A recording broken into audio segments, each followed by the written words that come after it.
영상 시청하시기 전에 구독과 좋아요 많이 눌러주시고 큰 부자 되시기를 바라겠습니다.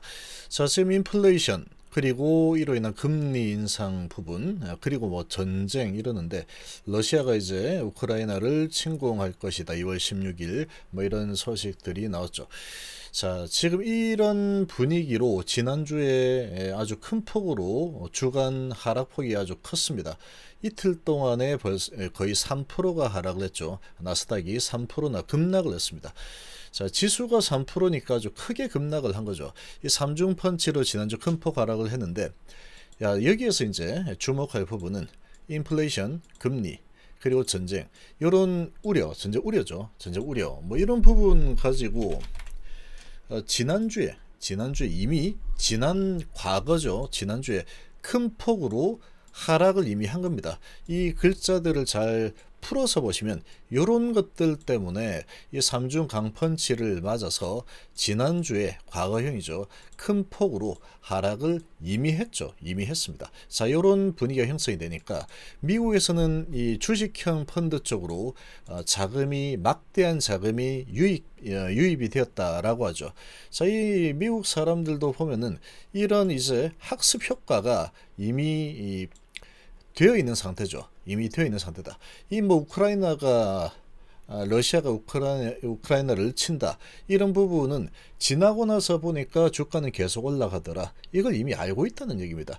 그래서 이왕에 주식 투자를 한다라고 했을 때 지금처럼 이렇게 이런 우려 가지고 주가가 많이 하락해 있는 이 상태에 주식형 펀드에 돈을 집어넣자 이런 심리가 발동을 한 게 되는 거죠.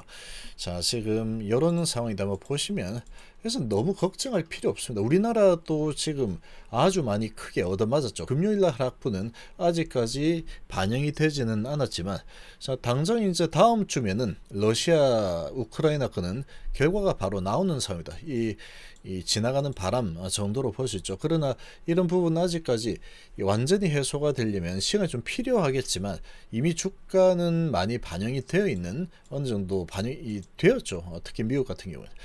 자, 그래서 지금 많이 하락을 한 상태인데 지금 특히나 뭐 제약바이오 부분은 이런 부분이 있더라도 올랐습니다. 이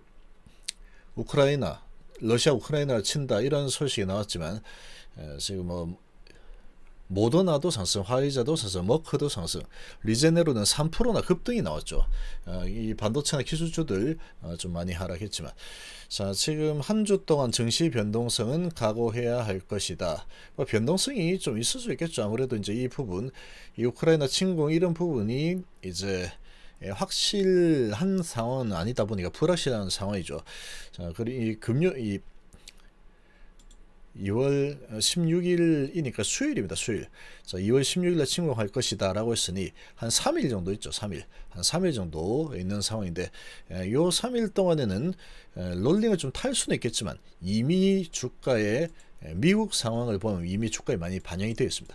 이 월스트리트가 긴장하고 있다. 러시아의 우크라이나 침공 가능성에 대한 우려가 높아진 가운데 FED의 움직임에 시장은 촉각을 세우고 있죠.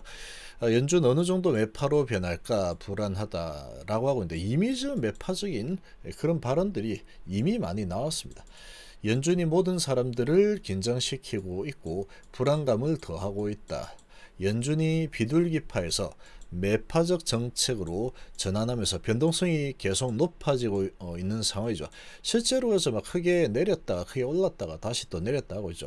아직 얼마나 매파적으로 변할지 알지 못하는 상황에서 어느 정도 일관성을 가지고 새로운 금리 인상 경로를 가늠할 수 있을 때까지는 변동성은 높아질 것이다. 변동성이 좀 생기긴 하겠죠. 그러나 이 부분이 다 지금 노출이 다 되게 되면은 지금 이 부분은 금리 부분 가지고 주가가 이미 많이 눌려졌고 파동이 좀 일어났는데 그리고 실제로 이제 금리가 올라가는 상황이 실제로 진행이 될 때는 어느 정도 이제 경제 회복이 뒷받침이 되어야지 이런 부분이 그대로 진행이 되겠죠. FED의 결정대로 FED가 이제 원활하게 진행을 할 수 있을 겁니다. 그렇게 되면은 경제가 살아나는 부분 때문에 금리를 정상화한다. 그러면 그 부분에 따라서 주가는 같이 올라가는 경우가 거의 대부분이다 라고 볼 수 있는 거죠. 러시아가 우크라이나 침공하면은 인플레 더 어려워진다 라고 하고 있는데, 여기도 한번 보시면 러시아와 우크라이나의 긴장 고조, 연준의 머릿속을 복잡하게 만들고 있다는 진단이다. 지금 뭐 복잡할 수는 있겠지만 이 부분은 조금 시간이 지났을 때 지켜봅니다. 여기는 지켜보지, 섣불리 이런 부분 때문에 홀라당 팔랑기처럼 해서 야 바이든 대통령이 때린대, 야 안되겠다 큰일 났다, 금리 이렇게 저렇게 이렇게 안 한다는 얘기죠. 현 상황에서 군사적 침공은 이미 뜨겁게 달아오른 전 세계적인 인플레이션에 대한 부담을 가중시킬 것이기 때문이다. 전쟁은 기본적으로 석유, 식품, 밀, 비료 등 모든 것의 가격을 끌어올릴 것이고, 연준의 인플레이션 대처를 훨씬 더 어렵게 만들 것. 만약 연준이 경제적 영향을 우려한다면, 이런 부분 때문에 경제적으로 좀 문제가 생겼다 라고 우려한다면 금리 인상 속도를 늦출 수도 있다 라고 이렇게 보고 있죠. 지금 이래저래 이제 많이 이런저런 말들이 많은데, 이런 부분들 지금 이 보면은 좀 지나고 나면은 기우다, 그냥 너무 앞선 걱정이다, 이렇게 다 지나갑니다. 보통 그렇게 지나가죠.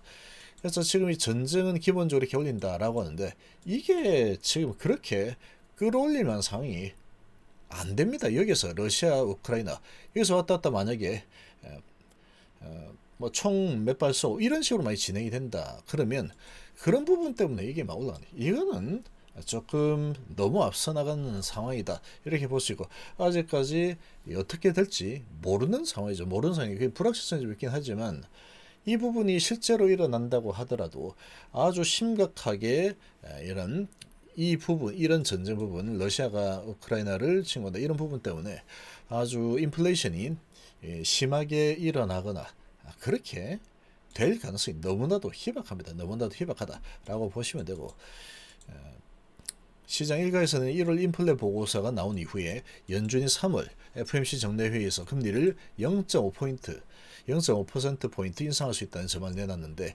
지금 이 금리 인상폭 가지고는 견해가 지금 많이 갈리고 있다고 하죠. 아주 많이 갈리고 있는데, 지금 특히나 또 이 우크라 사태 이런 부분까지 불확실성이 가중되어 있는 상황이라 그러면, 이게 오히려 0.5% 갑작스레 크게 인상하기가 쉽지 않을 겁니다. 이 부분에서 특별하게 뭐 문제가 없이 앞으로 어떻게 전개될 것 같다라는 게 좀 눈에 보여야지 자신감을 가지고 0.5% 이런 변화를 주지, 지금 이 불확실성이 큰 상황이다 그러면 일단은 이번에는 0.2% 인상해놓고 보자, 아마 그렇게 움직일 가능성이 크겠죠. 아무래도 변동을 크게 주지는 않을 겁니다. 안 그래도 이제 뭐 우크라 뭐 이렇고 저렇고 말들이 많은 상황인데, 거기에서 에이 몰라 0.5 그냥 하던 대로 밀어붙여 라고 하기에는 좀 부담이 될 수 있다는 거죠. 그래서 너무 걱정할 만한 상황은 아니다 라고 볼 수 있고, 그리고 지금 견해가 갈리고 있죠.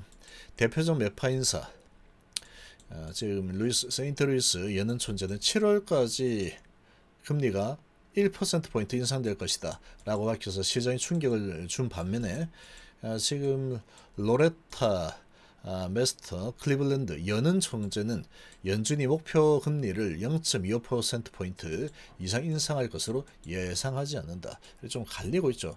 올해 5차례 금리 인상을 예상했던 골드만삭스는 연준이 올해 남은 7차례 FOMC 정례회의에서 매번 0.25%포인트씩 금리를 인상할 것으로 전망을 수정을 했다. 지금 금리 인상이 좀 더 세게 진행이 될 가능성이 있다, 그렇게 보고 있죠. 자, 지금 그런데 지난주 시장에 가해진 압력은 헤비급 권투 선수를 쓰러뜨린 콤비네이션 펀치 같았다 라고 하고 있죠. 지난주에 이미 쓰러졌죠. 주가가 1, 2, 3 펀치 맞고 쓰러졌죠. 그럼 다시 일어나겠죠. 다시 일어난다는 얘기다. 예상보다 높았던 CPI 그리고 금리 결정 투표권을 가진 FRB 위원회 매파적 발언이 러시아 우크라이나의 지정학적 긴장감과 맞물리면서 강세장이 흔들렸다라고 진단을 했죠. 자, 그런데 주식형 펀드로는 자금이 강하게 유입이 됐습니다. 지금 보시면 미국의 대형 펀드들은 지난 9일까지 한 주 동안에 341억 달러 자금을 끌어모았는데 채권형 펀드 현금성 상품에서 자금이 빠져나왔죠. 전쟁이 일어난다 그러면 채권, 현금 이런 부분을 많이 가야 될 텐데 크게 신경도 안 쓰고 있다라는 겁니다.